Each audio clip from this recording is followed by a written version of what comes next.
کے سامنے واجب ہے نظروں کو بچانا، وہ جس کے سامنے۔ امام کھانا تناول فرما رہے تھے کہ اتنے میں ایک صحابی آئے اور کہا کہ اے فرزند رسول بہت بری خبر مجھے ملی ہے۔ کہ کیا ہوا؟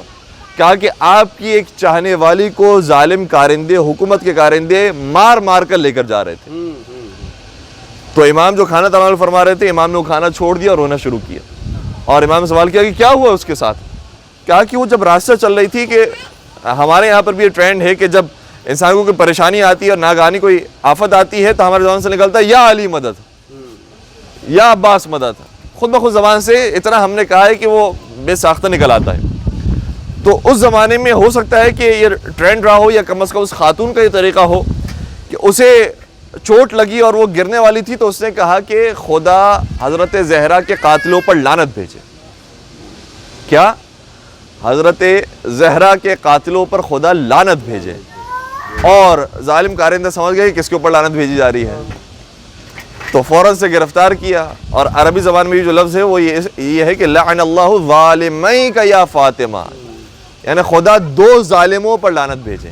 تو سمجھ گئے کہ دو سے مراد کون ہے، پکڑ کر لے جانے لگے۔ حضرت زہرا کے بارے میں جب اس طرح سے اس خاتون نے جملے کہے اور امام صادق کو بتایا گیا، تو ہمارے یہاں بھی ایک عجیب فضا قائم ہو گئی ہے۔ اس حوالے سے میں ایک جملہ عرض کر دوں چھوٹا سا، کہ دیکھیں اگر کوئی نام لیے بغیر تہذیب کے دائرے کے اندر رہ کر ظلم کرنے والوں کے اوپر لعنت بھیج رہا ہے تو کوئی قباحت کی بات نہیں ہے۔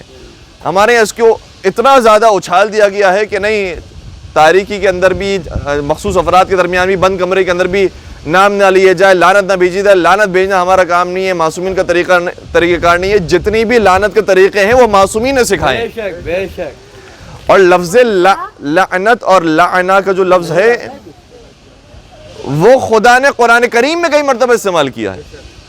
تو کوئی ایک گالی نہیں ہے کہ جسے ہمارا گالی کے طور پر سمجھ لیا گیا ہے، یہ ایک دعائیہ جملہ ہے جس کا مطلب یہ ہے کہ پروردگار ہم بیزاری اختیار کرتے ہیں اور ان سے دوری اختیار کرتے ہیں کہ جنہوں نے دشمنی پروردگار کی، دشمنی رسول اور آل رسول کی۔